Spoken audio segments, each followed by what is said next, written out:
Good afternoon. I'm Vali Nasser, the Dean of Johns Hopkins University School of Advanced International Studies, and it is my great pleasure to welcome everyone to this event today. It is also my pleasure to welcome Lord Adair Turner, who is the chair of the Institute for New Economic Thinking, to discuss capitalism in an age of robots as part of our Dean's Forum Evolution or Revolution series, which focuses on restructuring finance for a new global economy. For over 70 years, SAIS has served as a platform for policymakers, faculty, and students to engage on the crucial issues shaping world events.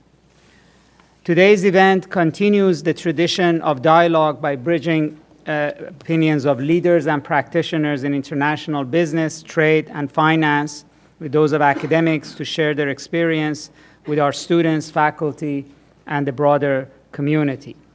Lord Turner has been chair of the Institute for New Economic Thinking since 2015 and the chair of the Energy Transitions Commission since January 2016. He's also currently the chair of the European Subsidiary Board of Chubb and is the new executive director of Prudential PLC. Lord Turner's career has spanned business, public policy, and academia. He chaired the United Kingdom's Financial Services Authority from September 2008 to 2013. He also played a leading role in the post-crisis redesign of global banking and shadow banking regulation as chairman of the International Financial Stability Board's Major Policy Committee. His expertise in the area led him to write the book Between Debt and the Devel, Money, Credit, and Fixing Global Finance in 2015. Lord Turner is also a fellow of the United Kingdom's Royal Society and recently received an honorary doctorate from Cambridge University.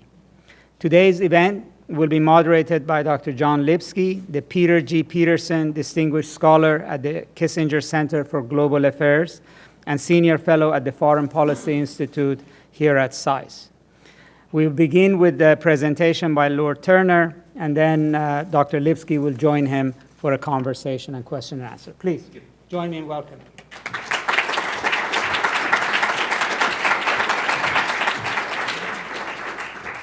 Well, Vali, thank you very much for that introduction. It's a great pleasure to be here, although I'm quite daunted because I've managed to leave all my notes back at my hotel. So there's going to be a little bit of just trying to remember things as I go along here, but I hope it will still go okay. My title is Capitalism in the Age of Robots. And what I want to consider is what will be the impact on the shape of the economy and the challenges which societies face in a world where I think we are going to automate more and more activities. More and more work activities are going to be automated.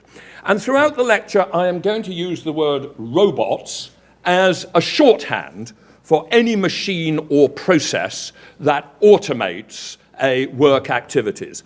But just to be clear, I do not necessarily mean a sort of humanoid-looking thing with arms, legs, and a smiley face. That is not how you've got to understand robots in this discussion. It's quite a lengthy lecture that I've got, and within a week I will have a written version of this up on the INET website. It's not quite ready yet, but it will be there. And because it's quite a lengthy lecture, I thought I would begin by deliberately setting out some of the paradoxes and provocations that follow from what I'm going to say, so that in the more technical bits of it, you still have an incentive to keep going till the end. I am going to assert, and I don't know how easy it is at the back to see this, I'm going to assert that the following propositions are true. That the faster the underlying pace of technological advance, the lower the measured productivity growth rate will be. That automation threatens income from activities which are really essential to human welfare, but not income generated from purely zero-sum competitive activities. That the more rapidly information and communication technology progresses, the more that wealth and income will accrue to some of the most physical things of all, such as land, or sporting prowess, or physical beauty. That increasing productivity growth is not a priority for public policy in the rich developed world, that skills are not the all-purpose answer to inequality, and that aging and low fertility are no particular problem. I wouldn't worry too much at all about the aging of Japan or China, whereas I would be worried stiff about the rapid demographic growth of Africa in particular. So I hope I've stirred you up enough with some deliberate counters to what I think are many conventional wisdoms. I'm going to set out my argument, or my lecture sets out my argument, in 6 elements. First of all, I'm going to say that everything is going to be eventually automated. That as relation to automation, the question is when, not if.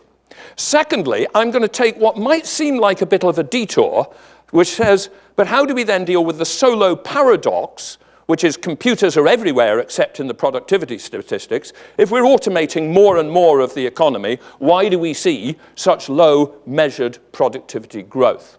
I'm then going to talk about, okay, if you lived in a world which was totally automated, what would GDP mean? And my answer is pretty much nothing. And where would welfare and wealth and income reside?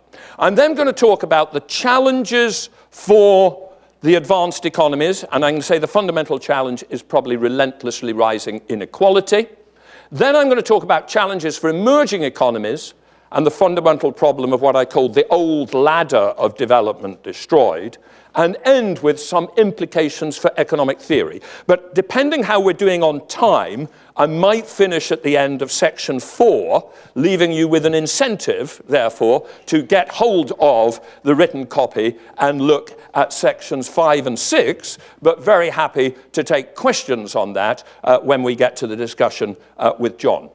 So let's begin with the assertion that automation is going to eventually, that information and communications technology will ultimately result in the automation of pretty much all work activities. Now, whenever one talks about information and communication technology and says it's going to transform the world, somebody pops up and says, yes, but there's been waves of technological change before. There's nothing new about information communication technology, which wasn't exactly the same for railways or electricity or motor car. But I think there is a reasonable case set out, for instance, by what I think is a very good book, which is Eric Brynjolfsson's and Andrew McAfee's Second Machine Age, that information and communication technology is not just another technology, but something quite unique in economic history. And I think there are at least these 5 things that make it unique.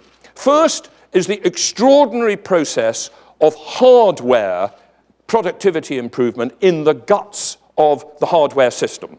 According to the famous Moore's law, named after Gordon Moore of Intel, every 2 years or so, indeed he originally said, he originally said every 2 years, and some people worked it out that it was every 18 months, but let's say 18 months to 2 years, we get twice as much computing power for the same price. We get twice as much bandwidth for the same price. We get twice as much memory for the same price. And there's an extraordinary thing about exponential growth, which is how big it gets. If things double every 2 years, in 60 years, they increase 1 billion times. If they double every 18 months, in 50 years, they double 5 billion times. And then in the next 50 years, they increase another 5 billion times, so that in a century, they increase by 5 billion squared, which I've got it right, is 25 times 10 to the power 18, which is certainly a very, very big number. And what this means is that we all have in our pockets mobile phones with massively more computing power than NASA used to put a man on the phone, massively more than a supercomputer produced by Cray 30 years ago, which would have taken this entire room. But you ain't seen nothing yet. Because in another 50 years, we're going to have 1 billion times as much computing power or memory or bandwidth available to us. The next thing which is unique is software. Software is amazing in the sense of once you've got one copy of software, the next 10 copies, 100 copies, 1 million copies, 1 billion copies don't cost you anything. There is a zero cost of replication. And that's not how the world of the electromechanical age worked. Thirdly, there is the development of artificial intelligence. And here the book which I would recommend is a book by a man called Nick Bostrom called Superintelligence.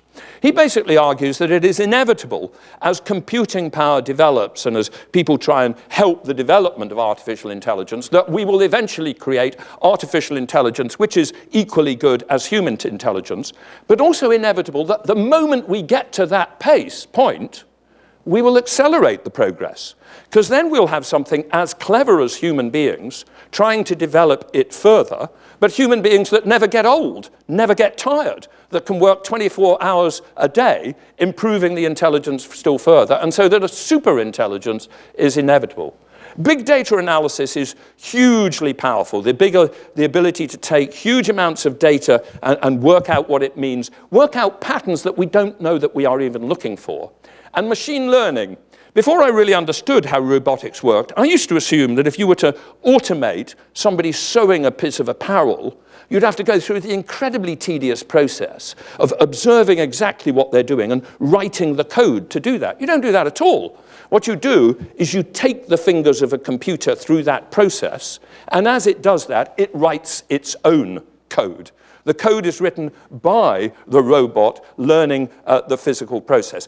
I think if you take all of those, I think it is a reasonable belief that we will eventually be able to automate away pretty much everything that we now count as work.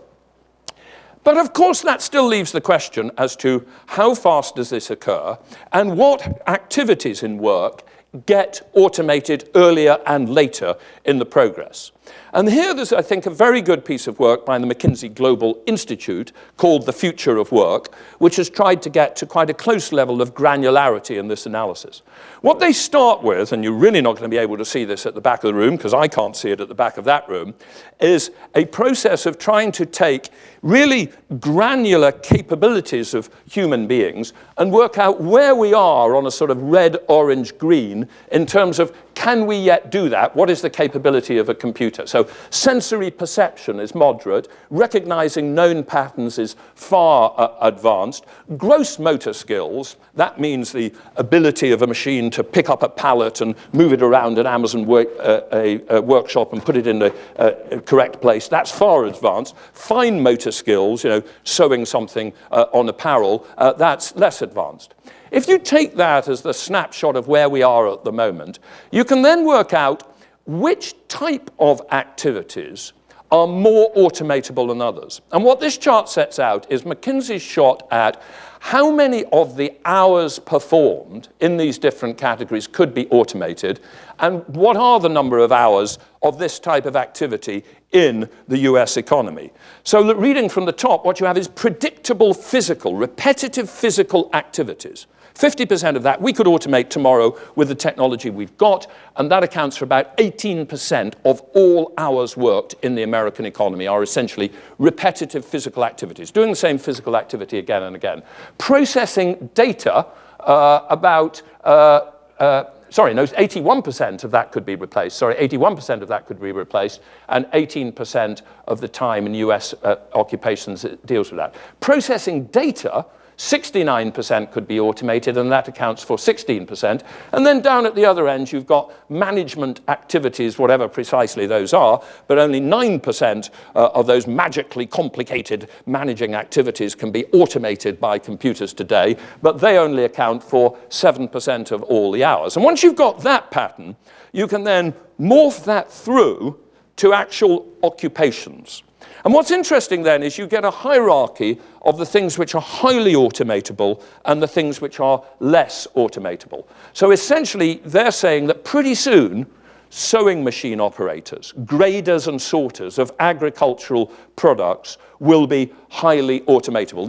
These are categories defined within the US Bureau of Labor Statistics definition of the occupational balance of the US population. Whereas at the other end, psychiatrists and perhaps unfortunately legislators cannot yet be automated. Apparently they're doing something of such unique human value that they cannot be replaced. And then once you've got that pattern, you can roll it through to what that means for sectors, high automatability of accommodation and food services manufacturing, and then down at the other end, so far less automatability, but quite a lot of health and social services, professionals such as law, et cetera, et cetera. So this, I think, is a very useful way to get us into the granularity of the debate. Now, what, of course, this doesn't tell us is when this automation is going to occur. But again, McKinsey have, I think, a useful shot at it, and they usefully distinguish two timescales which are relevant. The timescale in blue is the timescale over which it would be physically possible to automate away a different proportion of all existing work activities.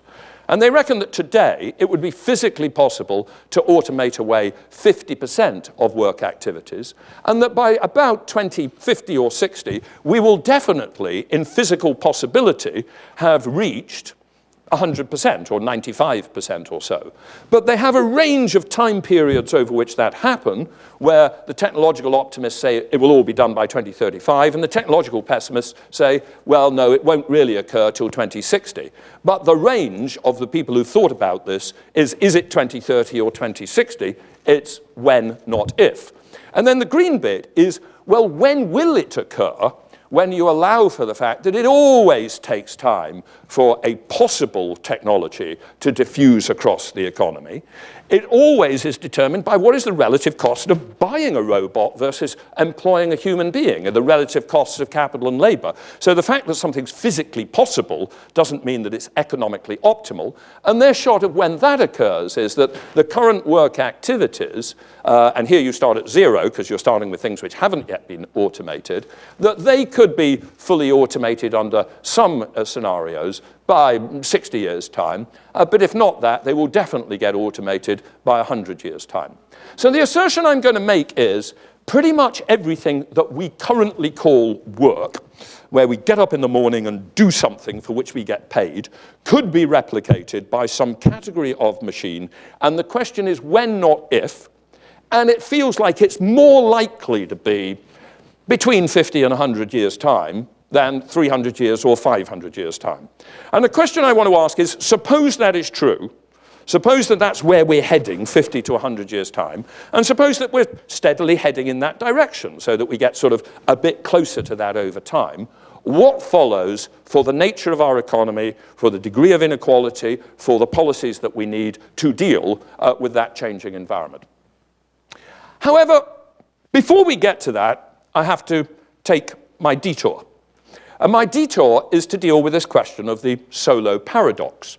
Because, of course, you can always say after my sort of last 10 minutes of sort of techno-optimism, yes, but Adair, if information and communications technology is progressing so rapidly, why don't we see it in the productivity statistics? And economic historians such as Robert Gordon have pointed out that the last, 40 years or so, since we really had computers, have not been a glory period of rapid productivity growth. The great glory period of rapid productivity growth in the US economy and in the European economies was sort of between the 1940s and the 1960s, and it was the great era of electromechanical machinery and the car factory and chemicals processing and things like that. So he's argued that, there's a slowdown. And of course, it's now 40 years ago that Robert Solow, a great economist in 1987, 30 years ago, made this great comment. You can see the computer age everywhere except in the productivity statistics. He began to notice that everybody was babbling on about computers, but technology, but the productivity rate wasn't going up. And indeed, over the last 10 years, This paradox seems to have got almost more extreme because since the global financial crisis of 2008, we've had very slow productivity growth in many advanced economies. We seem to have had an even bigger slowdown. So what is going on? And does this fact of this slow productivity growth suggest that I'm wrong, or at least that it isn't happening yet in terms of this automation? Well, what I'm going to argue is that the Solo's paradox is inevitable because of three effects. And these three effects, I'm going to suggest, are not just a detour in the sense of that to convince you of my argument, I have to deal with the Solo paradox, but that once we understand why these three effects explain the Solo paradox, you will understand something quite deep about the way that economies evolve in the face of rapid productivity growth. These three effects I call Baumol effects and the high-tech, high-touch paradox, the zero-sum paradox, and nil or low-cost benefits missing from GDP. Now, the Baumol effect is named after William Baumol and a very famous article, I think it was 1977, The Economics of Unbalanced Growth. And to understand that, I think it's useful to do a little bit of basic economic thinking about what our mental models are and what they can tell us. I'm going to suggest that most of us, when we start thinking about productivity growth, have a sort of standard paradigm in mind. And the paradigm is the shift from agriculture to factory. So you start with 100 self-sufficient farmers on the prairies of America in their little log cabins, and we work out how to have technological process. They're all producing 100 units of food. Each one of them is producing 1 unit of food. And they work out how to have only 50 farmers produce 100 units of food. So we double productivity. But the 50 workers who are freed up from doing that, they move off to factories where they produce 100 units of cars and washing machines and televisions, etc. And so the product of the economy has now gone to 200 for 100 people, so measured productivity has doubled. And in the standard model that we tend to have in our brains, this is an endlessly repeatable process. Because in the next era, we can have 25 farmers producing 100 units of food. We can have 50 factory workers producing 200 cars, washing machines, and televisions. We can have 15 factory workers now producing 60 units of computers, mobile phones, and software applications that we didn't have before. And then we can have 10 service workers producing 40 units of healthcare. And then in the next period, we can repeat it again and again and again. And there's no, to be clear, there's no importance of a distinction between manufacturing or service here. Services are as much automatable as manufacturing. And it's an endlessly repeatable period in which in every period in this simple model, we double the productivity growth. And one thing I want to say is that despite what I'm going to say later, there's an element of truth about this, and as part of what's going on in our economy is like this. But it's also important to realize that theoretically, something quite different could happen. Suppose when we started with 100 farmers producing 100 units of food, we ended up with 50 farmers producing 100 units of food, and we simply didn't know how to produce washing machines or cars, or the farmers who now have the money from the productive farms have no interest in cars or washing machines. What they might have simply done is employ the 50 non-farmers as domestic servants, and those domestic servants might have received a lower rate of pay. They might have received no increase in real wage. Their product per person might be half that of the farmers. Agricultural productivity would double, and total economy productivity would increase over 50%. And indeed, in this environment, you don't have an endlessly repeatable progress, because what actually happens is that it asymptotes to zero. If each time you get an improvement in the productivity of the farmers, eventually you get one farmer producing 100 units of food with 99 servants looking after him. And at that point, unless you can fractionalize human beings, productivity has come to a complete halt, and it slowly asymptotes, mathematically heads towards zero over time. And I think what's interesting is this may capture, one thing I want to add before I say this.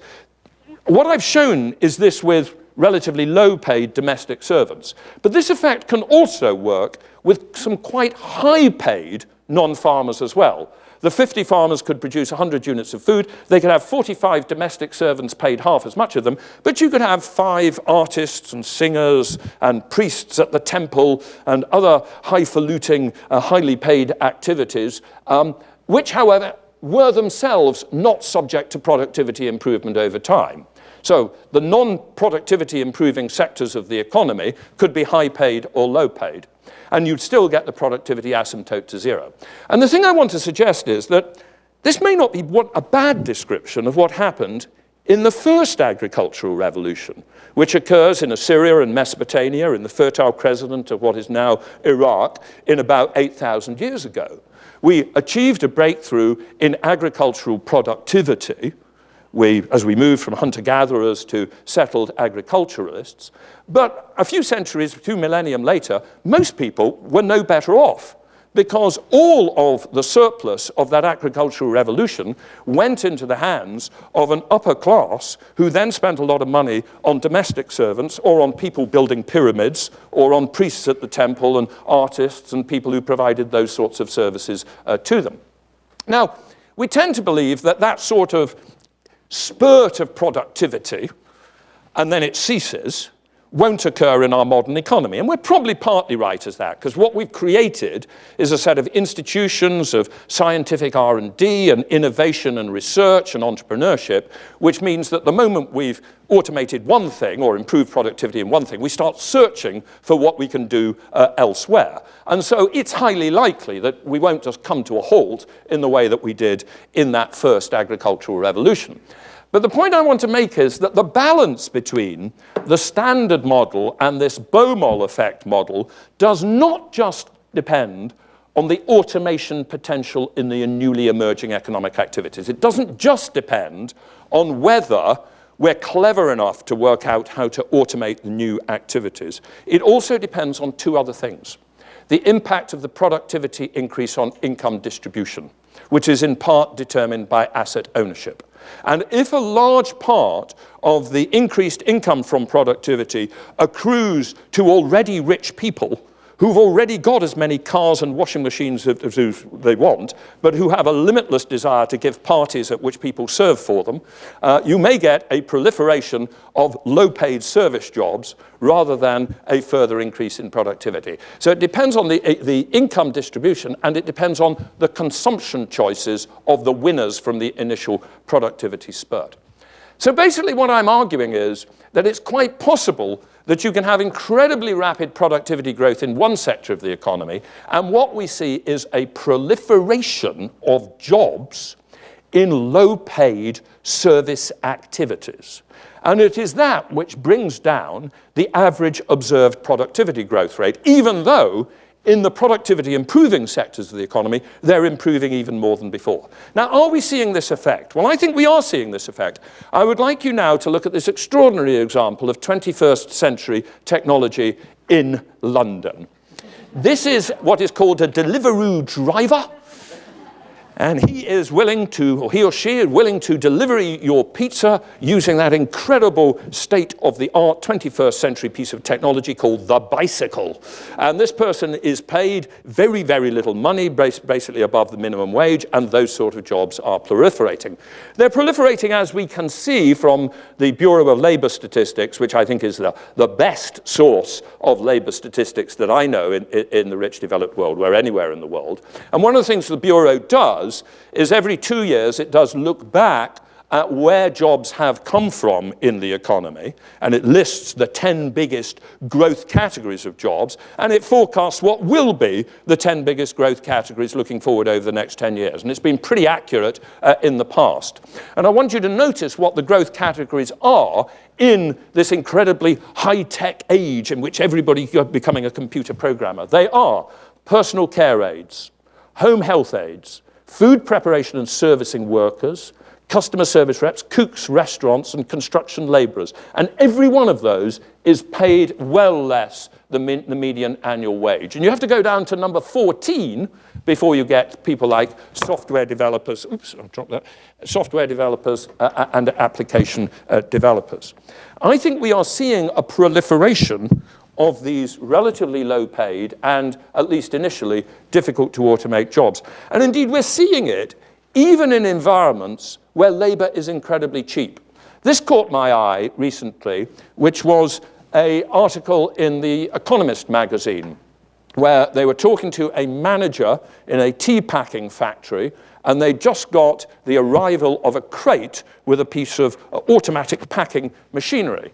And the manager pointed at the factory and he said, well, his job will go, and his over there, and that one's too. But the manager then insists that, as in the past, he'll someone find jobs for everybody as drivers or watchmen or people who, tidy up the grass outside. So you get this amazing phenomenon of the automation of some activities and the proliferation of low-wage jobs. What we also get, is and that gives us what I call the high-tech, high-touch paradox. The more rapidly technological progress enables automation of existing activities, the more high-touch jobs will grow in activities which either intrinsically cannot be automated, because you literally need face-to-face service, or at least for now cannot be automated, or where wages just keep so low that there isn't a desire to automate them, even though they could be automated. But that's where jobs proliferate, and more of them proliferate, the faster is the growth rate of productivity in the initial sectors of the economy. The other thing that proliferates is zero-sum activities. Let me explain what I mean by that by going back to my simple model. Suppose we started with 100 farmers who produced 100 units of food, and then we ended up with 50 farmers who produced 100 food, and 25 of the surplus went off to be criminals, and 25 were employed by the farmers as police to defend them against the criminals. Now, I think we can all agree that there is no increase in human welfare here. I mean, we need the police in order for not to be a negative increase in human welfare, but there's no clear increase in human welfare. I mean, most people don't go out in a morning and say, well, I'd like to consume some criminal services today, or indeed some police services. And what happens here in productivity terms? Well, it's quite interesting. What happens here in measured productivity is entirely dependent on our conventions for measuring GDP. And as it happens, we have a convention that when we have things like the army or the police, we put it into GDP at the cost at which we pay for it. It is priced at an input price. But we don't put criminal services in GDP. So in this case, GDP has increased by 25% rather than anything more. But it's increased by 25%, even though there is no increase in human welfare or consumption. And what this tells us is that we have to come to grips with two separate questions about any proliferation of zero-sum activities. The first is, when you get technological progress and you get more zero-sum activities like criminals and police, does total measured productivity increase? And the answer is yes, but not as so much as in the standard model, because that depends on our accounting conventions. And is there an increase in human welfare? No.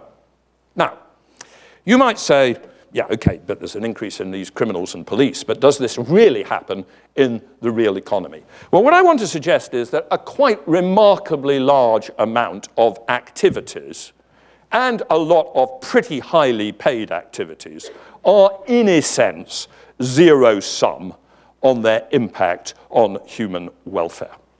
At the moment, there are a lot of cyber criminals out there And there are a hell of a lot, and I deal with them in my business career, of incredibly well-paid and devoted cyber experts who are defending all our companies against these cyber criminals. We have a lot of bad selling practices out there, and then we have a lot of financial regulators to stop those bad selling practices, and then we have compliance officers, and then we have compensation lawyers. And you think about all legal services. Think about divorce lawyers. I mean, suppose over time, divorce lawyers got cleverer and cleverer and cleverer. Would that produce an increase in human welfare? Well, presumably not, because there'd be a cleverer divorce lawyer on both sides of the case. So their extra cleverness would, wipe itself out. Much of financial trading and complex financial intermediation, I happen to believe, is a zero-sum activity. Servicing the purchase and sale of already existing real estate, necessary function, but it doesn't increase the amount of real estate, and a lot of people money get there from that. Indeed, some educational services, I think, are a form of zero market signaling. You have to spend a lot of money to go to a university in order to signal that you went to a good university, and that's as much as important as what you're learning there. And then think about the whole. Think here in Washington about the whole of politics and elections and lobby groups and think tanks, and even academic economists are arguing in those think tanks for one side or another. What they're doing is putting forward alternative points of view as to what our public policy should be, how we should decide up the economic cake. But they are not increasing the size of the economic cake, and the cleverer they get, and the more computers that they employ to do ever more sophisticated Facebook data-based analysis, does not increase human welfare. It increases the intensity of competition for the distribution of human welfare. And I would say that this is even true of some things which are undoubtedly forms of human creativity. If you think of the whole of fashion design and branding type activities, I'd rather live in a world in which people are able to come up with new fashions, new designs, that sort of interesting area halfway between art and commercialism. It's an expression of human creativity which contributes to human welfare in the sense of I'd rather have an environment where there are fashions out there than everybody wearing sort of Mao-type boiler suits and having to. But think about it. Is that competition going to make us in 2050 any happier than we are at the moment? The answer is no. There'll just be somebody different winning the fight to attract our attention in 2050. It will change each year, but over time, there is no improvement in human welfare. So I suspect that there's really quite a lot of these zero-sum activities in the economy, and whether they're not in measured GDP is arbitrary accounting conventions. Divorce lawyers, more cleverer, higher paid divorce lawyers, GDP goes up because divorce lawyers are paid for by consumers. More highly paid corporate lawyers protecting intellectual property rights or attacking somebody else's intellectual property rights, or they're not in GDP because they're an intermediate service, and intermediate services are not in GDP. So we have a whole load of stuff which doesn't increase human welfare with a completely arbitrary divide by whether it's in GDP or not. We also have, I think, the interesting phenomenon that when we automate zero-sum services, we don't automate them completely. What I mean by that is on this chart. If we go back to this chart that I showed earlier about the automation potential by occupation, if we apply massive computer power to enable us to completely automate sewing machine operators, there will be no sewing machine operators left, because essentially all of our clothes will be produced by robots. If we give to lawyers ever more powerful data analytic tools so that they can, before they go into court, know every single relevant precedent anywhere in the world, they'll still turn up in court to argue against one another. And I would suggest that this phenomenon will have no impact on their relative earnings. I think that automation threatens the livelihood of the people who are truly producing the things that we absolutely need, and not the livelihood of the people involved in a zero-sum activity, which I could sum up by the following fact.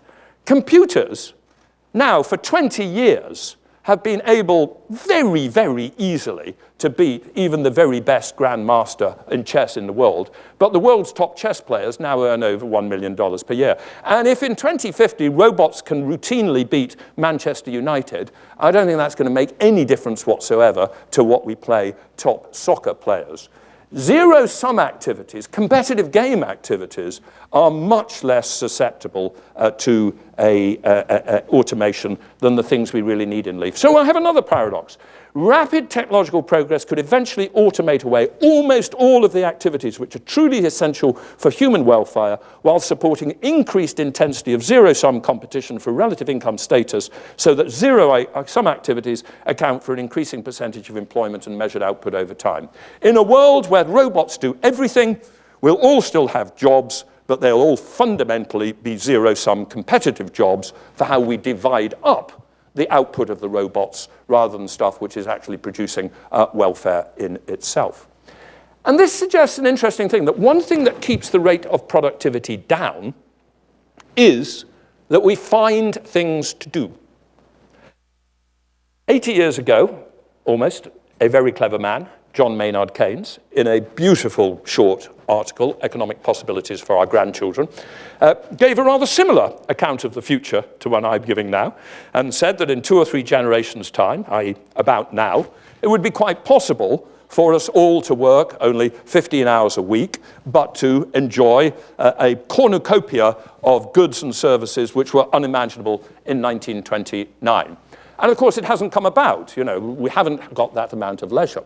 But what I want to suggest is that it could have come about, because the productivity has been there, that if people had a higher leisure preference and had decided to only work 15 hours a week, and if the distribution of income was somewhat more even so that everybody could enjoy a good standard of living with 15 hours a week, I think we would probably now be producing most of the goods and services which we really need for human welfare on 15 hours a week.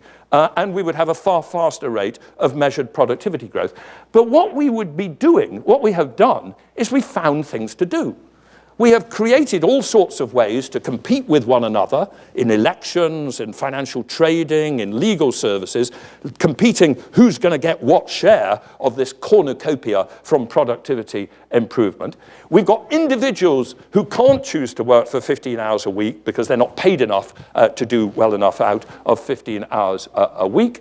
We've got the fact that work is a social activity, and that we've got the fact that people invent creative activities per se. We find things to do, but we could have had, if we wanted to, or if society had been differently organized, we could have had most of the things which amount to the quality of life of people today. Most of what's in your houses, most of what goes on at a restaurant meal, the food you eat, we could have had that with a far lower labor input.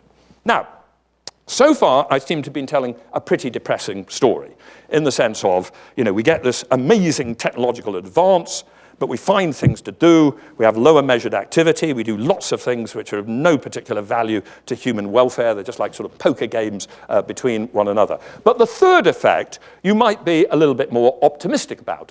Because the other thing that could be going on in the measured figures is that we simply undermeasure some of the benefits that productivity gives us, because some of the measures that productivity gives us come from the collapsing price of things, and we probably don't well measure the collapse of pricing things in our GDP measures.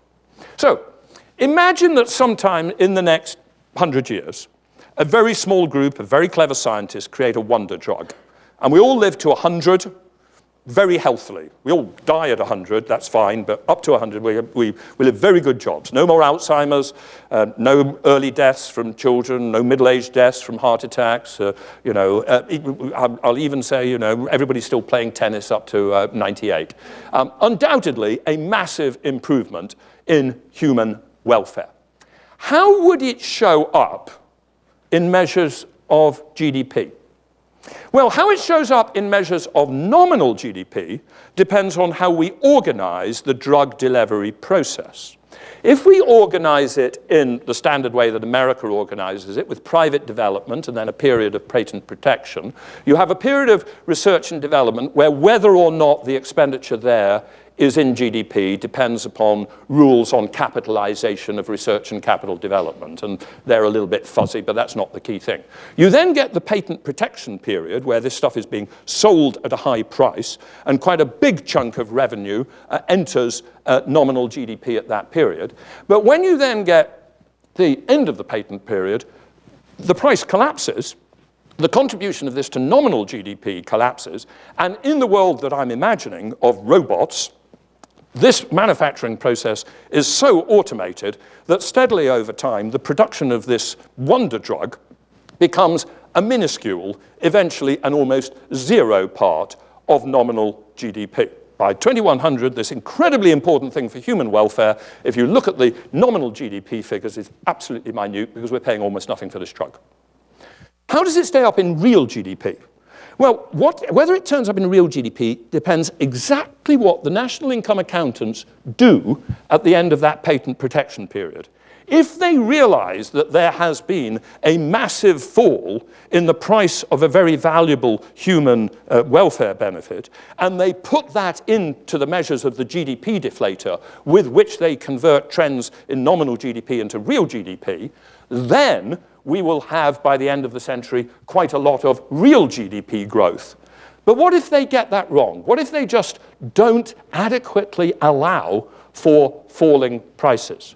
And the answer is that then something which is hugely beneficial may not show up in GDP to the extent that it should. And there is a very strong argument that we underestimate the productivity and real income growth which is coming from new drugs, mobile phones and tablets, streamed films and music, computer games, social network, all sorts of things that we enjoy for free.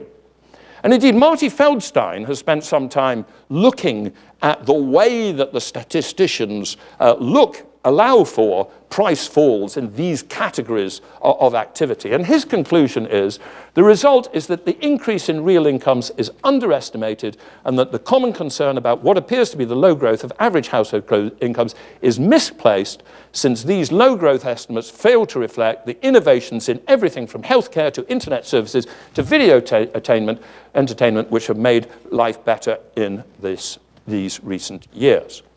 Now, I, broadly speaking, share Feldstein's belief that we are probably under-measuring productivity growth in some of these sectors of the economy.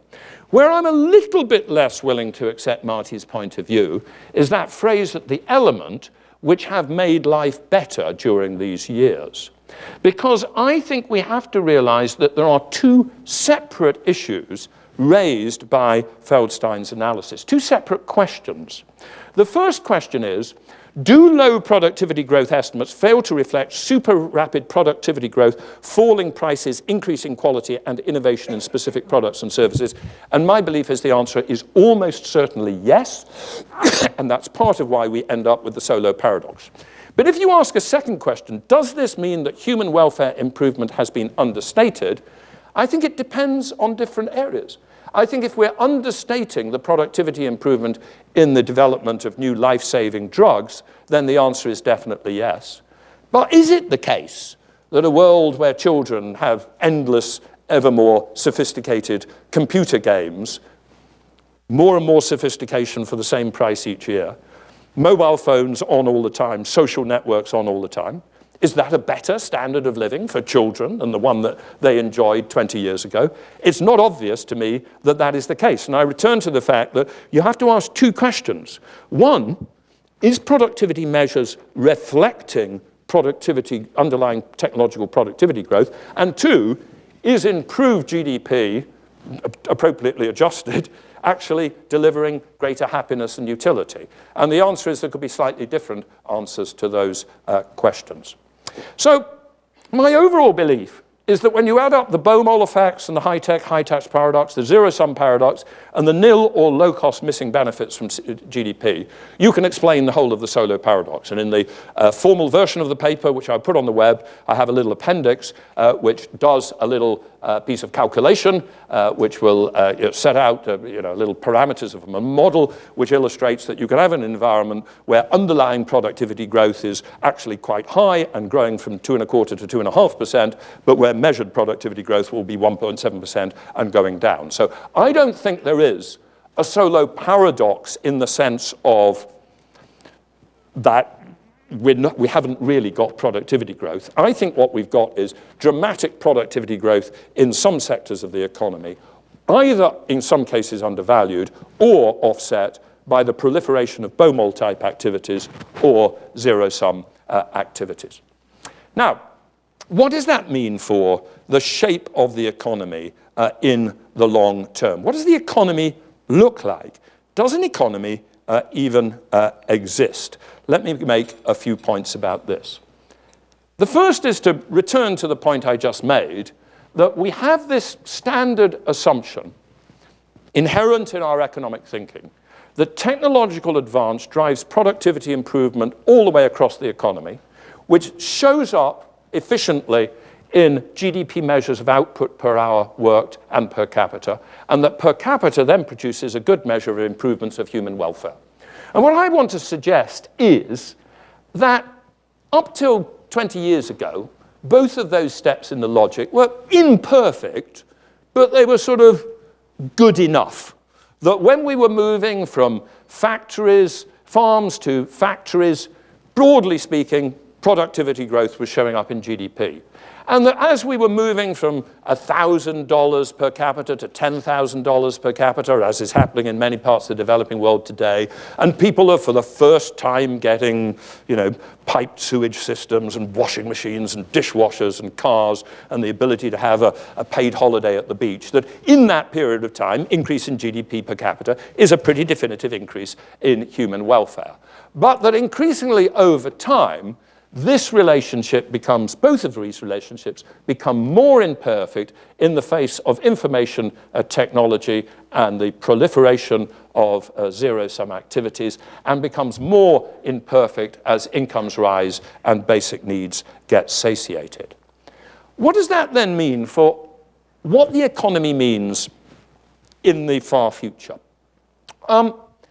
Let's imagine a sort of end point of what I've been suggesting. Let's suppose in 2100 we have solar-powered robots guided by artificial intelligence, which are basically able to do all the work which we currently call work. So they can do everything. I mean, they can mow your lawn, they can clean your shoes, they can empty a dishwasher, they can, all medical services are fundamentally better done by robots without these dangerous people called doctors getting in the way and making medical mistakes. But this work accounts for a very small proportion of measured GDP, while almost all human work activity is devoted to zero-sum competitive activities or to artistic and design activities. There are people in, nice, cheap locations, making craft gins and, works of art and doing, organic farming in local urban farms and other nice things like that. And then there are some low-wage activities which are just uneconomic to automate because people have to live, though, so they offer themselves at very low rates of pay. I suggest that in this environment, the growth or not of GDP per capita measured on current conventions will tell us next to nothing about what is happening to the dynamics of human welfare in that environment. It will have just become steadily, over the course of this century, a imperfect but still sort of tangentially useful measure to something which is completely and utterly useless. Where then will the economy reside? Economics is about the allocation of scarce resources and consumption and production.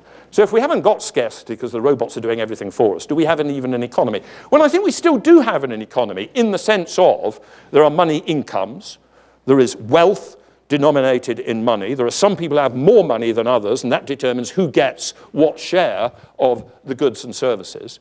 But what do I think that monetary economy will be dominated by? I think it will be dominated by real property ownership and rents.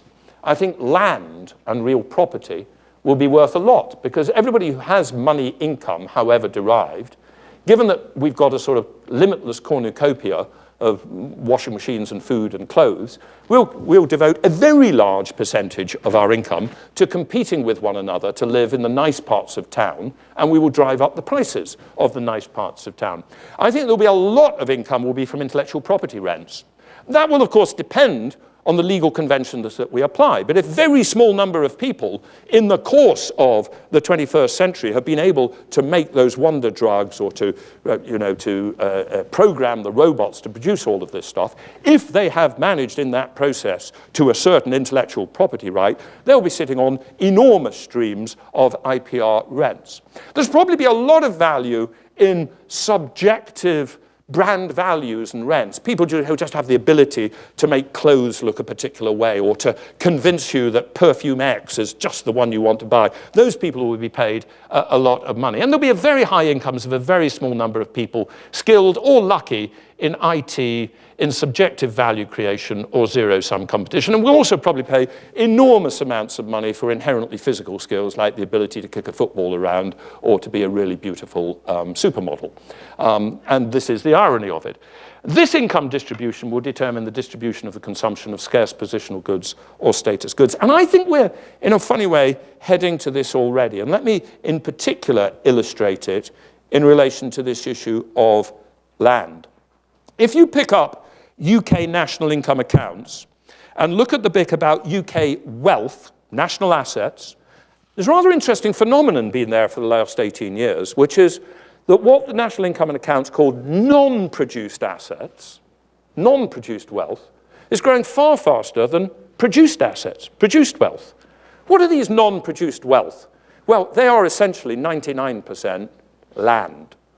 Here is the increase in the value of UK housing, which sits on land, and the urban land on which the housing sits. And I can attest to this because I am the very, very lucky beneficiary of this effect. In 1994, I bought a house, a relatively small house. It would sit on about a quarter or less of this room in the middle of London, and it is now worth 6 times as much.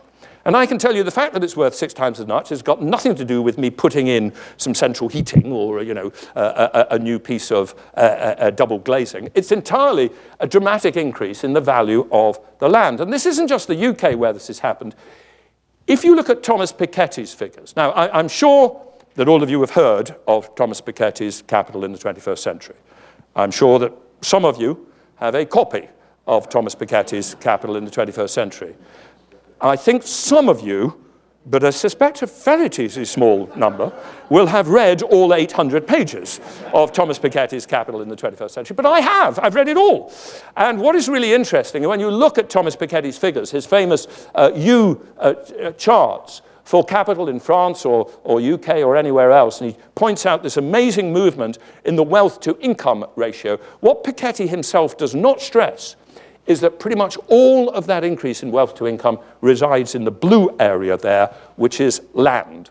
So we have this extraordinary paradox that in a world where we talk about things becoming distanceless and, it's all IT, it's all a weightless economy, the thing which is growing in value more than anything else is the most physical thing of all, which is land in desired allocations. So I have another paradox, which is the more rapid the progress of information and communications technology, the more that value is placed on inherently physical assets and attributes, desirable land, sporting capability, physical beauty, or created subjective values, clothing brands, craft gin brands, things where somebody just managed to convince you that there's something amazing about the provenance of that for which you ought to pay a hugely higher amount of money.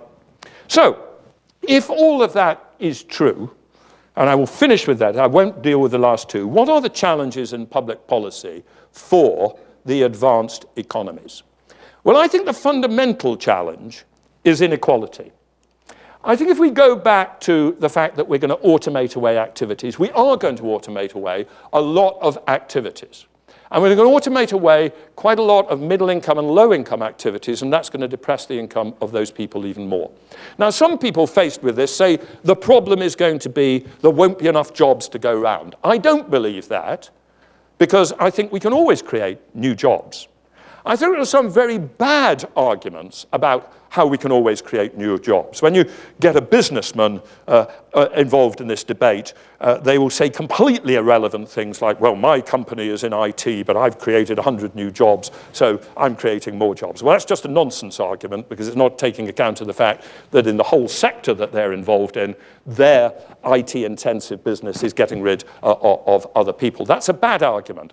But the good argument is there's no limit to the number of jobs we can make if we have flexible labor markets and if there's no other source of income, because people will have to offer themselves at a low enough wage that you'll say, okay, mow my lawn, delivering my pizza, do something for me. They'll find jobs somewhere. There's no limit. But the issue is the income distribution. And as we know, in the rich developed world, to different degrees in every country, most dramatically in the US, but also elsewhere, we have seen these very significant increases in inequality over the last 30 years. And we've seen a phenomenon both at the top end of the income distribution and at the bottom end of the income distribution. The top end enjoying extraordinary increases in income and real wages essentially stagnant at the lower end of the income distribution. And I think this has a lot to do with the impact already seen of technology. What is quite striking about our amazing companies of the information and technology age, the companies like Microsoft and Google and Facebook, Instagram, WhatsApp, Netflix, etc., is the extraordinary disconnect between their equity value and the unbelievably small number of people they employ. Now, I keep on updating this slide. I'm afraid I last did it at the end of 2016, and Facebook's equity value has been a little bit volatile of late. But I still think Mark Zuckerberg's got a penny or two. So last time I looked at it, it was 374 billion. I think it may be down to 250 billion or so. And last time I looked at it, he employed precisely 15,000 employees. What these phenomenon is these are drops in the ocean of the global capital market, but they give very, very high incomes to the people who are lucky enough to enjoy that position. While at the other end, as we see, we get this proliferation of low-wage, low-productivity jobs. Now, a crucial thing to say then is, how seriously then should we take Marty Feldstein's argument that even though monetary incomes are low, even low-income earners are enjoying a huge flow of nil or low-cost benefits from drugs development, low-cost computing and communications power, and entertainment services provided literally for free. Well, I think there's an element of truth with that, but the problems that make me think we've still got a problem of inequality are the following. Not all the free services necessarily deliver welfare/life satisfaction benefits. I am not convinced that ever more sophisticated computer games for kids are increasing the welfare of kids. Welfare satisfaction may be heavily driven also by access to positional goods and relative status. Where you are relatively may matter. And finally and crucially, the low-income earner living in a poor location and facing a low crowded commute and high housing costs may not feel that their life is okay because the computer game that their kids play has a billion times as much computing power for the same price as it had 10 years ago. So I still think we do have a problem of rising inequality. What are we going to do about it? I do not think that more skills is an adequate answer. When you get to this stage of the argument in, for instance, a Financial Times article or an Economist article, the sort of articles that are written for nice rich liberals, I mean, like me, probably like quite a few people in this room, the default position at which you arrive is, well, there's this world of automation, but provided we provide people with skills, they will flourish in this new world and we will offset inequality. Now, let me make plain, I am passionately in favor of good education and high skills, but I don't think it's going to solve the problem for two reasons. First, I think we only need a very small number of very skilled people to deliver rapid productivity growth in the automatable sectors. I think we need a fraction of this population to be great computer coders and software experts, and we will drive a productivity miracle. We just don't need as many people. And the incomes will be set by relative skills, not by average skills. However many people have learnt to code and could create a perfectly adequate computer game, all the income from computer games will accrue each year to the very small number of people who have created the perceived best computer game in that period. And all the way across the economy, I think we have these winner-take-all and winner-take-most effects. And I think the fact that somebody is a relatively good computer coder is not going to make a blind bit of difference to the wage that they are paid as a Deliveroo driver if they are not one of the best computer coders. I also think that increasing productivity growth is essentially an irrelevant answer. I think the underlying rate of productivity growth is all very, very fast, and that the existing incentives to invention, innovation, and entrepreneurship are already sufficient to ensure continued rapid and possibly increasing progress.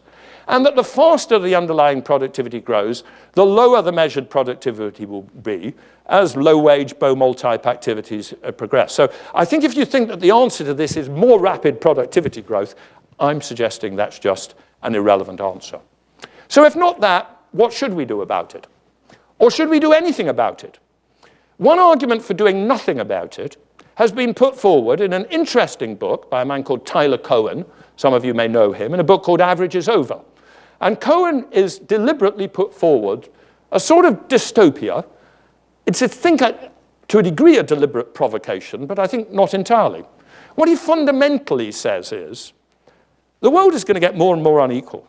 There's going to be 10 or 15% of the American population who live in the elite cities, go to elite schools, learn high skills, become lawyers, investment bankers, politicians, lobbyists, computer programmers, doctors, etc., 10 or 15%, and they're going to have a great lifestyle. They're going to work bloody hard, and they're going to compete with one another like mad for, high quality property in Manhattan and San Francisco. So they may not feel all that rich because, if you keep on having to buy $2 million houses, you don't feel rich even if your income's pretty high, et cetera, et cetera. But that's what 10 or 15% are going to do. And then he says at the other end, we're going to have a lot of poor people. But the good news is in America, we've got lots of space. Some of it's quite warm. Some states have pretty easy zoning rules. So poorer people are going to live in tiny houses in warm climates on lowland lost locations. They'll just about have adequate health care. I'm not sure he's right on that. But they'll certainly have lots and lots of zero-cost entertainment, which will be provided to them by Netflix, and they'll be OK. And then he says, and there's another group of people who are the talented bohemians, and these are the guys who are going off to Berlin, or they're going off to Detroit, and they're finding, old industrial warehouses, and they're doing, organic urban farms, and, craft gin, and, actually, I think it's a rather lovely lifestyle. And what Cohen then says is, people say, oh yeah, but this won't work because there'll be a social revolution. And he says there won't be a social revolution because, people will be happy enough. We really shouldn't expect, he says, a rising, what are the exact words? I just see it here. We shouldn't expect rising income and wealth inequality to lead to revolution and a revolt. The long-term picture will be fairly calm and indeed downright orderly. Now, it strikes me that Cohen's arguments raises a normative ethical question, which you can debate, but undoubtedly has some descriptive insights. The normative ethical question is that degree of inequality okay? I don't think it is. I happen to want to do something about it, but you can argue that either way. That's a normative ethical question. But I think even if you disagree with Cohen's suggestion that that's okay, I think his analysis has got some important descriptive insights. One is that in already rich world, and even in much of the developing world, increasing inequality no longer means absolute poverty in the sense that people are starving in the way that they were in Oklahoma in the 1930s. They're not cold, you know, they've got adequate things. And that may change their attitude to the balance when they politically revolt, about whether they revolt about economic things or about identity things. And the other thing is the centrality of housing and commuting costs. That what you can afford to, standard of living you can afford, with a certain amount of monetary income is incredibly heavily determined by the cost of land and the cost of property. And that issues to do with urban design, access to property, cost of property are absolutely fundamental to understanding the dynamics of our society. What does that mean for policy responses that could make a difference? Well, if my purpose of my lecture today is more to sort of stimulate the fact that we need this debate rather than to suggest a particular set of issues, but suppose it might be this set of issues.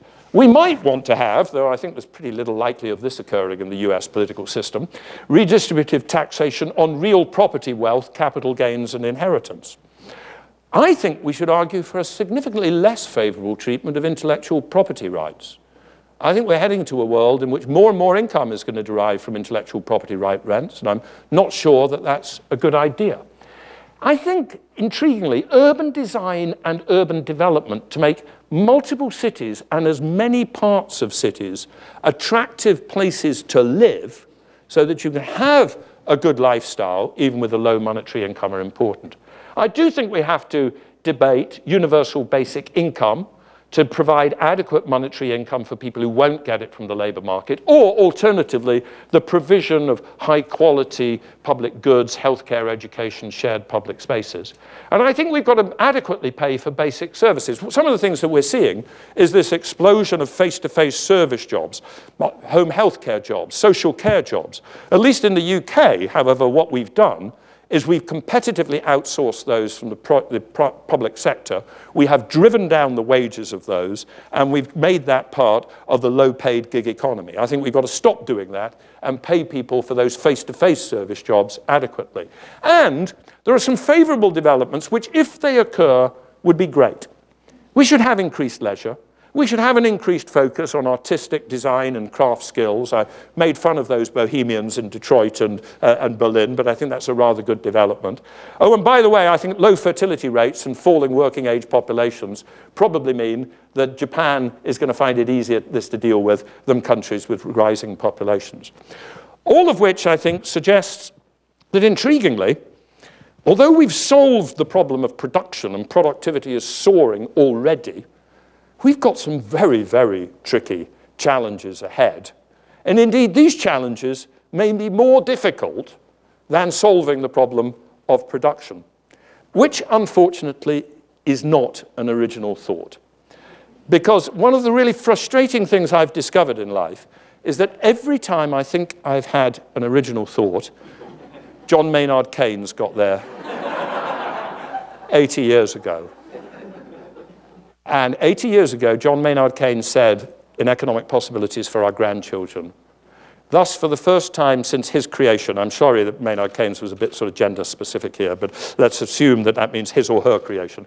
Thus, for the first time since his creation, man will be faced with his permanent problem, how to use his freedom from pressing economic cares, how to occupy the leisure which science and compound interest will have won for him to live wisely, agreeably, and well. I think that's quite a challenge, and I think we're going to find it quite difficult to deal with. I won't cover the fact that the problems for the developing economy are even more challenging, and that there are some challenging problems for economic theory, but end at that point. Thank you very much.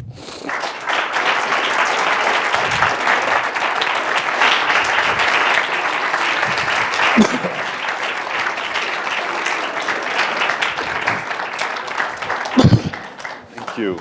Well, what a terrific presentation. And a long one.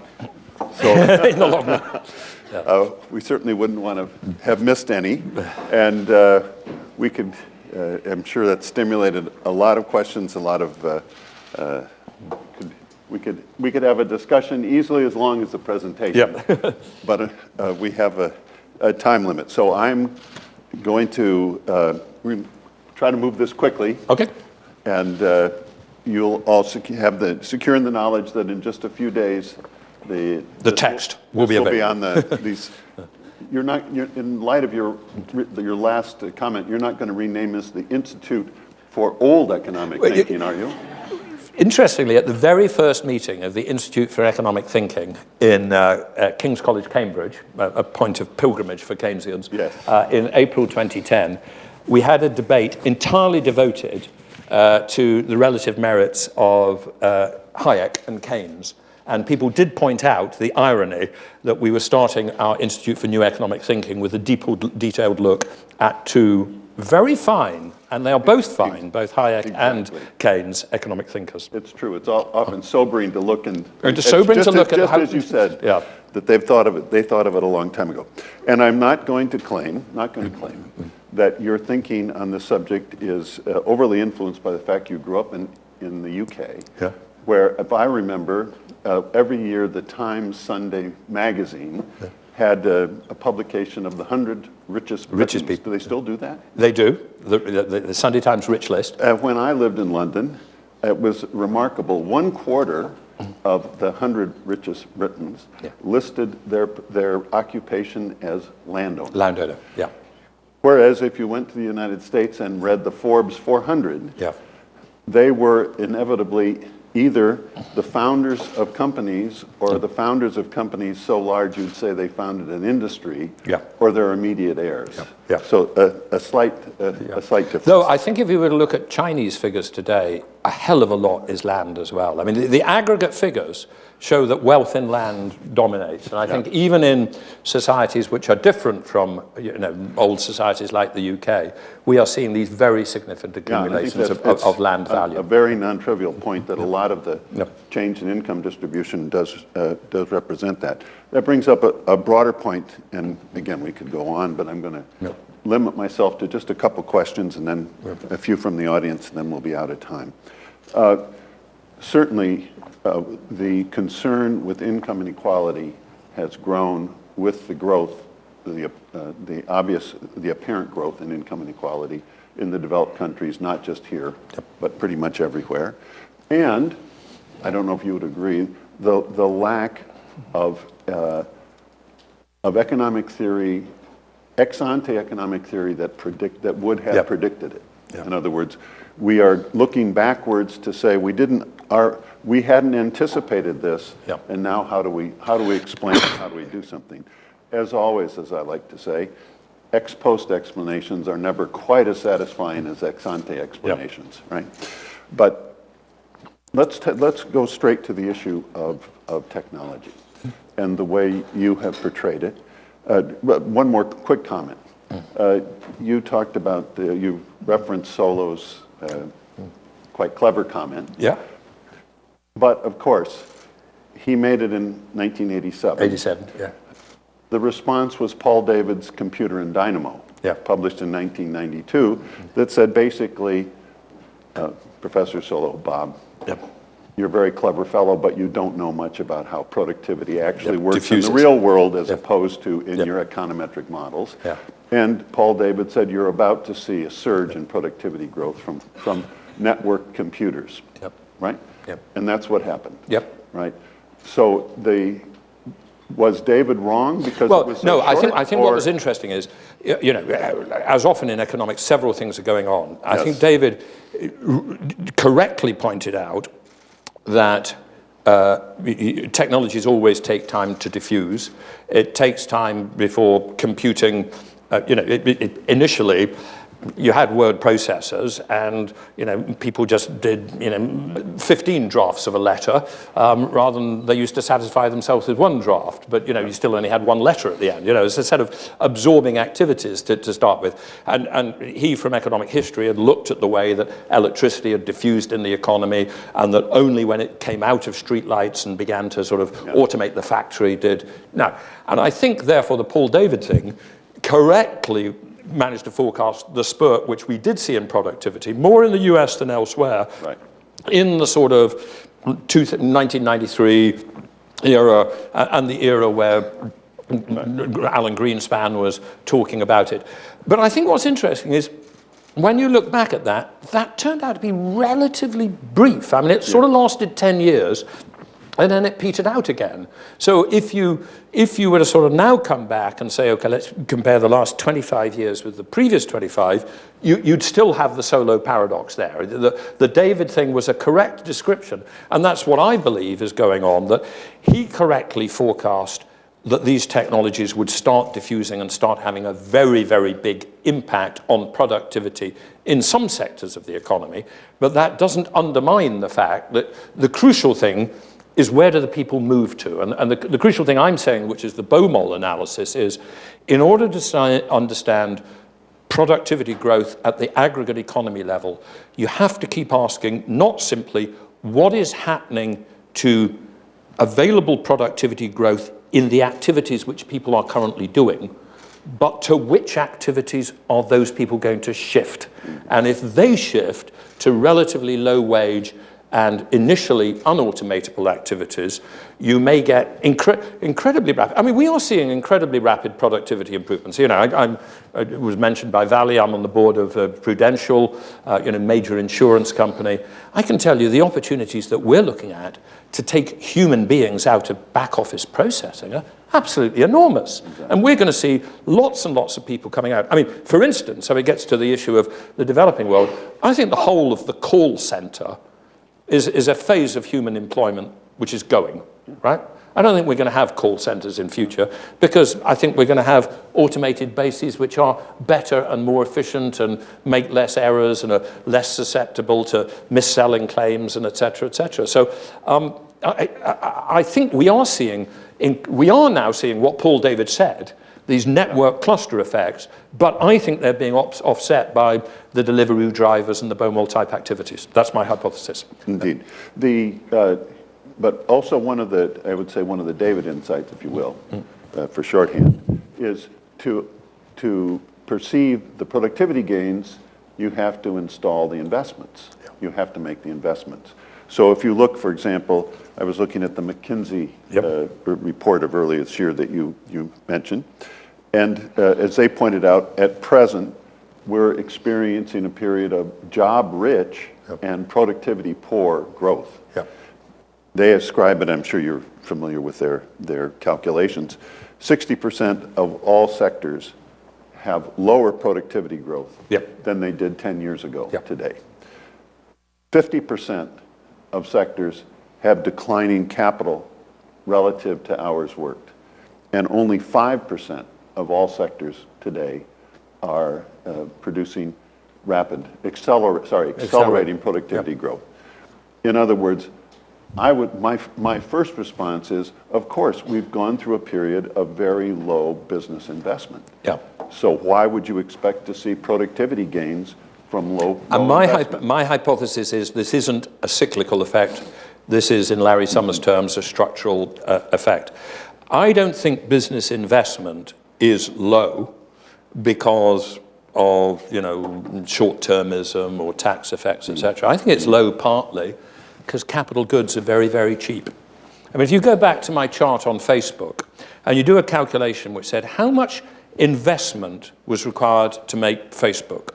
So economists, by investment, economists mean the devotion of labor activity not to the production of current goods and services, but to the building of the machine which will produce goods and services in subsequent years. My best calculation, I did a little attempt at it, is that Facebook was basically built out of 5,000 software engineer years. So that even at the point of flotation, that was $34 million of equity value per software engineer building the machine. I think this is just a completely different economy from the economy of Henry Ford and how much investment he had to put into his factory equipment and how much investment somebody had to put into a steel forge to build that equipment before he could create equity value. So my hypothesis is, I look at those figures from McKinsey and I think that's the way it's going to be. We are going to see sectors of the economy which achieve incredibly rapid productivity growth, but with relatively little investment, and we are going to see the proliferation of Baumol-type low-wage activities with very little capital equipment, and that's the way it's going to be for structural reasons, rather than something which we can fix or even should try to fix by different policies. Okay. Now let me ask this the following way, and then this will be my last question. Would it be unfair to say I'm going to characterize your argument as a very extreme version of skill-biased technological change? Namely, it's going to be a very small group of big beneficiaries, and I would say, well, remember that's an ex post explanation. We didn't hear about that before the inequality appeared. When you step back, you think, well, wait, why wasn't that expected?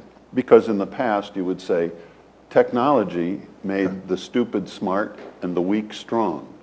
So why wouldn't the benefits of that be generalized, including to the weak and the stupid who've been made strong and intelligent?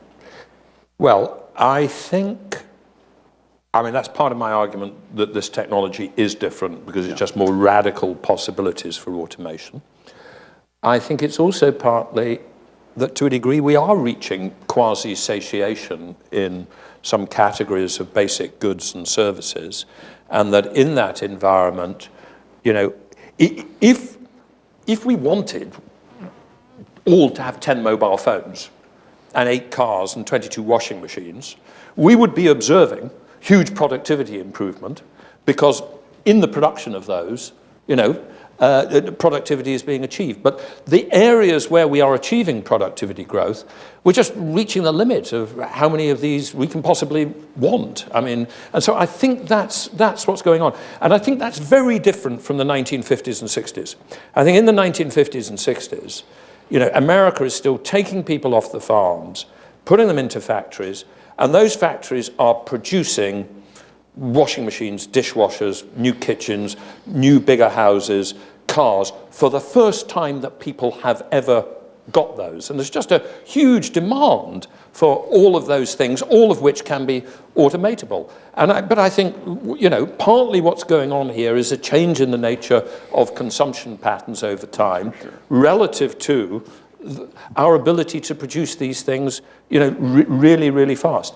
I think the other thing which is going on is that I think there's a period of time in which higher technology still empowers very large numbers of people. The classic factory worker in the GM factory of the 1950s. They still need their skills alongside some elements of factory automation. Whereas I think we are now heading to, Amazon warehouses where almost nobody works. And I didn't talk about my section on the developing world, but actually I'm far more worried about the developing world than the developed world. And let me sum up why I'm worried about that. Adidas is building a huge factory in Bavaria. Now, Bavaria, I can tell you, is not a low-wage part of the world. Indeed, I think it's probably about the highest wage part of anywhere in the world. So why are they doing it? They're going to have 160 employees. Those 160 employees are going to produce 500,000 pairs of shoes a year. And this is going to be low cost, and it's also going to be better customer service. Because when somebody in Paris or Berlin buys Adidas shoe, with the red flash or the blue flash, by the very next day, they'll have reprogrammed the automated equipment to produce more of that and less of this, whereas it would previously take 6 weeks for that message to go down to the supply chain, to the people who sew it in Bangladesh, etc. And if you apply that Adidas productivity in the supply factory to the whole of the Adidas supply chain, the 1 million people that they employ across the world in their supply chain now will come down to below 100,000. And I'm terrified about what on earth do countries in Africa, which think they're going to follow the low-wage, low-cost manufacturing route as the first step towards prosperity, I think that ladder is being destroyed. So I think this is different. These are very good challenges, John, and of course, you're absolutely right. This would be more compelling if I'd told you this 20 years ago. But I think I'm going to be right over the next 20 years. So let's come back in 20 years' time and see. So, but they're very good challenges. Yeah. Okay. The truth is we're out of time, but I'm sorry. Let's have with your indulgence. Yeah, I'm a couple okay. questions from the audience. Yeah, I'm absolutely okay. Yes, sir. And please wait for the microphone, introduce yourself, Right. and ask a question. So Martin Smith actually went to school here a long time ago. You said that what people need is money. The cost of capital is down, and I think that's absolutely right. Cloud computing means I don't even have to buy my computers anymore, right? But isn't it a paradox to say you don't need capital and you don't need labor? Yeah. I think it comes back to what you said. I'm not sure you need land, but it's the intellectual property that seems to be right. the golden ticket. Is that?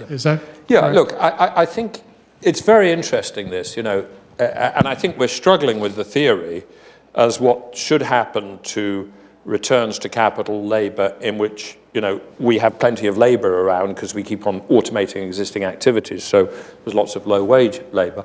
But capital is also getting cheaper, capital in the sense of investment capital. And it's interesting, there are IMF, you might have said to me, well, Facebook, that's an extreme, but what about the generality?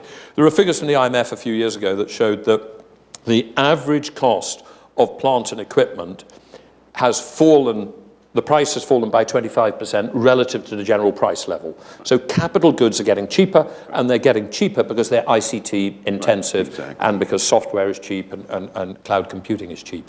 What does that then mean? Well, I think it means that you just end up with an environment where, we neither need a large amount of current capital to do production, nor do we need a large amount of capital labor devoted to building the machines. Right? We don't need either.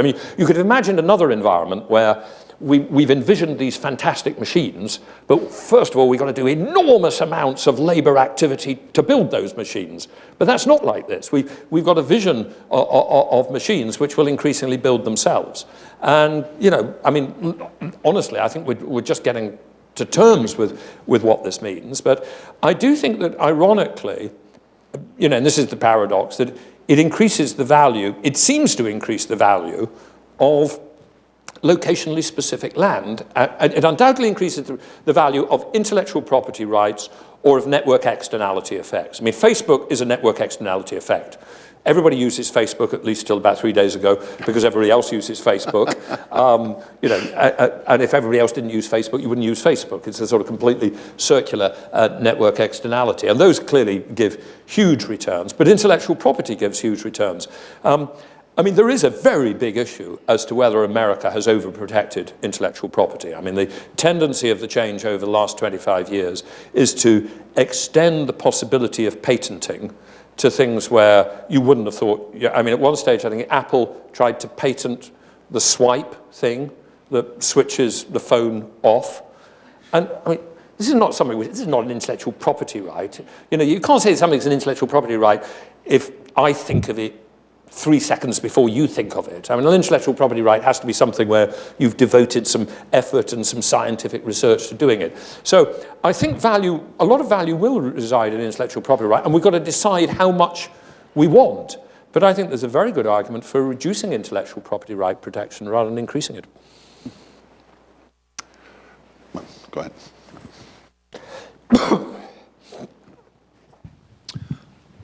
First of all, thank you very, very much.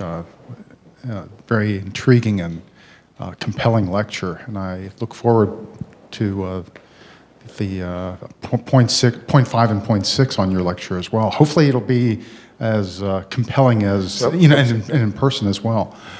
One of the things that I found so compelling is your thoughts on winners and losers, frankly. And seemingly, you win the gold medal, and it's a linear effect. You win the silver medal, and okay, you win the bronze, it's nothing, and honorable mention means absolutely nothing. Whether it's in a brand, whether it's shoes, whether it's singing, playing soccer. Right, a sports type of event as well, and the people that are associated with that. And I was wondering if you could follow up more with respect to that type of topic as well. This is not an entirely new phenomenon. There's a wonderful article in the economic literature by a man called Sherwin Rosen about 30 years ago called The Economics of Stardom. And he made this very interesting point that the radio and television, and he was just talking at that stage about that, let alone Spotify, had dramatically reduced the number of people who made their living as entertainers, while dramatically increasing the income of the small successful number of entertainers. Because 100 years ago, in every town, somebody was singing popular songs or singing Verdi or Puccini to, the local people of every small town throughout the world, or doing a circus act or doing something. And 100 years later, everybody could listen to Beyonce or Placido Domingo, and all the others didn't get paid very much. And Sherwin Rosen pointed that out at that stage, and that phenomenon has gone on. The other phenomenon that goes on is that the higher people's income becomes, the more that the rents from celebrity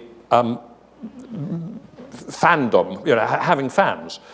Great comparison I use in one of my books is between the income paid to Stanley Matthews. You have never heard of Stanley Matthews. Stanley Matthews was one of the most famous soccer players of 1950s Britain. He played for Stoke City. He was, absolute top of his career, and he got a salary somewhat equivalent to, reasonably well-paid doctor. David Beckham is a multi-billionaire. The reason why David Beckham is a multi-billionaire, or the reason why J.K. Rowland is a multi-billionaire, and no previous a writer of children's books has become that, is that back in Stoke City, the only people who knew about Stanley Matthews were in Stoke City, and they had very little money, and all they could possibly afford was to buy the ticket to go to the match. Now, everybody throughout the world can go about David Beckham, and all of them can spend at least an element of money on buying a shirt which says Beckham on it, and every time they buy a shirt with Beckham on it, another penny ends up in David Beckham's bank account, and billions of pennies month after month after month gets a very large amount of money. Now, at one level, does this matter? Because these are very small numbers of people. On the other hand, there was a wonderful phrase by the British economist Lionel Robbins, who pointed out the existence of many rich people is there because other rich people exists. I mean, once you have small numbers of stars, you then they spend money on fashion designers, and they spend money on party organizers, and they spend money on lawyers for divorce cases, and they spend money on, all sorts of other things which proliferate other high-paid rich people. So there's a whole set of complicated phenomena going on, which are winner-take-all or winner-take-most type effects. And I think, they are quite pervasive, all the way across the economy. So, final question. Does the Premier League enhance human welfare? Well, the answer is, I think, yes, but not in a way that we can anticipate that it will enhance it more in 2050. And I do think there are two bits of my analysis that you have to deal with. One, that there are a lot of activities which we will automate radically, and there are activities which won't get automated, and there will be a breakdown between how fast is, as it were, inherent productivity potential and what's happened to measured GDP. And the other breakdown is, I think we get to a stage where we should not expect the economic machine to deliver more improvements in human utility once we've got to a certain level of income. And so we need a richer debate about what it is that creates good societies and human welfare. But we resist that because we like the idea that we've got this measure called GDP that means something. We we tightly hold the hand of nurse for fear of finding something worse. Very good. Well, yes.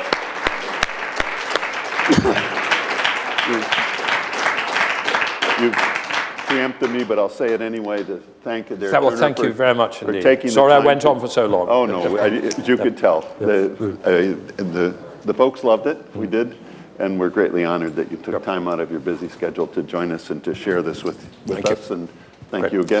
Thank you very much, John. We hope you will come back. Yeah, I will. Thank you. Great, thank you. Fantastic, great, thank you.